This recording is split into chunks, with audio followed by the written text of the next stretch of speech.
Halo, perkenalkan, nama saya Evita Windy Setianingrum. Dari Prodi Manajemen. Kelas 23B. NPM 234111121. Saya akan menjelaskan sedikit materi tentang saling ketergantungan dari keuntungan-keuntungan dari perdagangan.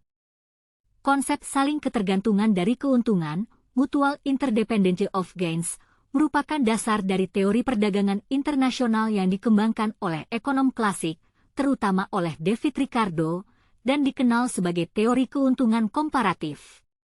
1. Dasar teori. Teori keuntungan komparatif, yang dikembangkan oleh David Ricardo, menjadi dasar untuk memahami saling ketergantungan dari keuntungan dalam perdagangan internasional. Prinsip dasar teori ini adalah bahwa dua negara dapat saling menguntungkan dari perdagangan internasional bahkan jika salah satu negara lebih efisien dalam memproduksi semua barang. 2. Keuntungan komparatif. Keuntungan komparatif muncul dari perbedaan dalam biaya produksi relatif antara dua negara. Meskipun satu negara mungkin lebih efisien dalam memproduksi semua barang, keuntungan komparatif menekankan pada perbandingan biaya relatif antar barang.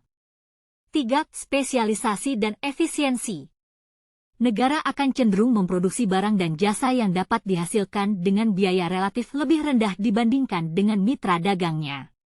Spesialisasi dalam produksi yang sesuai dengan keunggulan komparatifnya memungkinkan negara mencapai efisiensi maksimal dalam penggunaan sumber daya.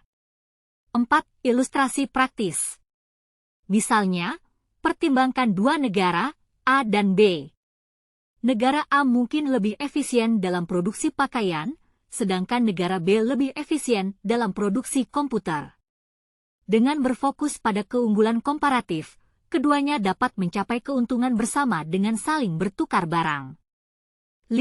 Prinsip keuntungan bersama. Teori ini menekankan bahwa melalui perdagangan internasional, negara-negara dapat mencapai keuntungan bersama. Ini berarti bahwa total produksi dan konsumsi global dapat menjadi lebih besar daripada jika setiap negara memproduksi semua barang sendiri. 6. Distribusi sumber daya global.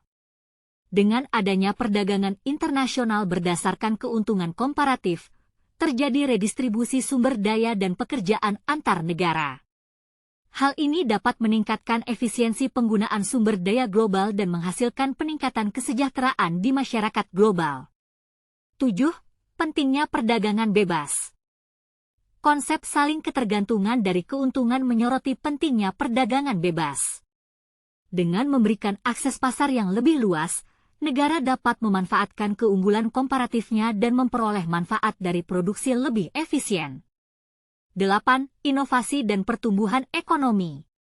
Teori ini juga memberikan insentif bagi inovasi dan pertumbuhan ekonomi jangka panjang. Dengan fokus pada kekuatan dan keunggulan masing-masing, negara dapat meningkatkan daya saing dan efisiensi, mendorong pertumbuhan ekonomi berkelanjutan. 9. Dinamika di dunia nyata. Meskipun teori ini memberikan dasar yang kuat, di dunia nyata, ada kompleksitas yang perlu dipertimbangkan. Faktor seperti ketidaksetaraan distribusi, asimetri informasi, dan hambatan perdagangan nyata dapat memengaruhi pelaksanaan teori ini. 10. Peran kebijakan pemerintah.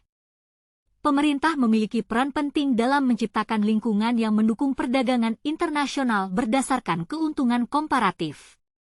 Kebijakan yang mendukung perdagangan bebas, serta kebijakan fiskal dan moneter yang bijaksana, dapat meningkatkan saling ketergantungan dan keuntungan dari perdagangan. Melalui konsep saling ketergantungan dari keuntungan, teori keuntungan komparatif memberikan landasan bagi pemahaman mengenai manfaat perdagangan internasional dan memberikan pandangan yang kuat mengenai bagaimana negara-negara dapat saling menguntungkan melalui spesialisasi dan pertukaran. Hanya ini yang dapat saya jelaskan.